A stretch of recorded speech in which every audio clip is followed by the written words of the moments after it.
Hello everybody, SuperAlgorithm here, and today I'm going to be talking about an art project series I did where I took the colors of the rainbow and turned them into landscape paintings.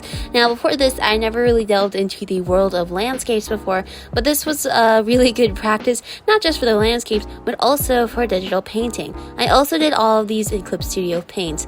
I can't remember if I've said it before, but I've recently gotten Clip Studio Paint and have been using that for most of my artworks. And I've been having a really good time with it. They don't sponsor this video. I don't know why I need to preference that, but they don't. I'll probably talk about some of the brushes I used for this, and they definitely made this easier and more fun. This is going to be a two-part video since cramming 6 paintings into one video would be a bit tricky. So this video is going to be going over the first 3 colors. And the next video will go over the last 3. Subscribe if you don't want to miss that video when it comes out. And with that, sit back and enjoy my digital painting process. The first color was obviously red, and for these paintings, I wanted to place a good emphasis on the sky and clouds. Why? Because I really love clouds and pictures and paintings of them, and they're just mwah, and they're pray look at them, they're so good and they're really fun to paint. As you can see with this composition, I did a scene with some hills and flowers, some mountains in the background, and of course a lot of clouds. Before this, I had actually made a whole color palette full of pastel reds so that I wouldn't have to worry about the colors later on. As you can see on screen, I did a somewhat loose sketch over the composition layout and also sketching in a character. I put characters in all of these just because I thought it would add, a little more character to them, if you will. The character I used for this one was Thorn, mainly because I thought it fit well for him. After I was done with this sketching, I started working on the sky and clouds, and let me just say that painting clouds is just really, really, really fun and calming. I really recommend it. The brush I used for the clouds is this one. It's like a fluffy watercolor brush, and I think it made them look really nice. I've been kind of in love with this brush and kind of having been using them for a lot of things in my recent artworks, but this was really where I really got to really use it for the clouds. And it's so good. The way I did the clouds was putting in the shape with the base light color. Then I painted in a slightly darker color on any places I think create shadows. Then I created a multiply layer and went over the same shadows and add lighter for highlights. And after I do all of that, I turn my brush to transparent and slightly erase and blend out some of the edges. You'll also notice that I'm also adding more wispy clouds, and that was just to fill some more space in the sky and make it look a little more in depth. After I was done with the sky, I worked on the ground. This included the mountains and hills. For the mountains, I decided to create kind of a wispy look to them and shaded them with various watercolor brushes, specifically mostly I think these ones, the watercolor opacity and the just watercolor brush. I didn't overly shade just because they are in the foreground, so not much emphasis should be placed on them. After I was done with the mountains, I moved on to the hills. I started with the back hills, and I think that turned out well. I used the same brushes as the mountains and tried to create a grassy texture with the shading, while also keeping in mind of where the light source was. When I moved on the closer hill and used the same techniques. After I was done with shading the hills, the next step was the flowers. This step took a bit, and I was struggling a bit with how exactly to color them because I very loosely sketched them in and made that harder for myself. What I ended up doing was drawing the flowers closer to the viewer, more detailed, and the flowers for the back, I basically did some scribbles. I don't know if that actually contains flowers or if it might be too abstract, but it kind of works with the whole dreamlike vibe of the painting. It's kind of surreal if you think about it. After I was done with the landscape itself, I moved on to painting Thorn. You'll notice that at first I'm filling him in with his normal colors, but I then recolored him with more red hues. So yeah, I did this so that his values stayed the same, but so that they blend in better with the environment. I shaded them in using the same watercoloring brushes and blend tools and added the highlights.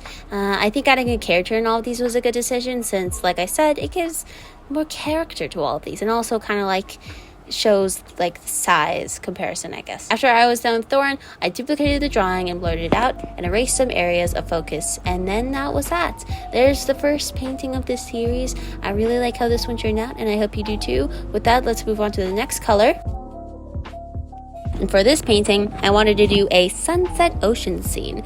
I knew this one was going to be a bit harder to do since I'm still experimenting with how I paint water. As you can see, the thumbnail I chose for this one was pretty simple with just the ocean and sky and a raft where the character would be. Later on in the time lapse though, you'll see I also added mountains in the far back because I thought the composition was a bit too boring and I needed something to break up the ocean and sky.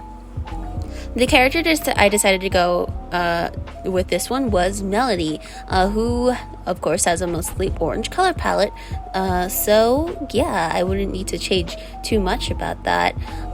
After I was done with the sketch, I moved on to the sky. I made the clouds a little more thinner, but still around the same level of thickness as the last one. Since I wanted the main light source to be from the setting sun, I had to keep in mind that some of the clouds highlights would be on the bottom, but some would be more towards the top. So I had to keep remembering that, and sometimes I would mess that up, but that's okay. And overall, I think the clouds still look pretty nice on this one. Very good clouds. A little more wispier clouds than the last one. So yeah, for the water, I attempted to paint them as if they were rippling. So I used a watercolor brush to create ripples and highlights in the water. I'm not sure if I really did well with the water. You could see me adjusting the hues so that it wouldn't blend in with the sky, because later on, I realized it was really blending in with the sky. I mean, orange water is like completely orange water. You know, that's not normal. So it was kind of hard to like find any reference to how that would look and how not to blend that with the sky, but I think I might have done a decent job. I might have also added too much ripples to it, but other than that, I don't think it turned out too bad. Before I painted Melody, I painted the raft, and at first I was going to have her cloak lying on the raft, but I decided against it, and I actually got rid of the cloak in general.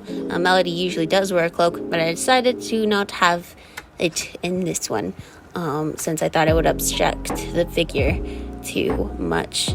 And then I started painting Melody, and I tried to use the same techniques as before so that it looked consistent.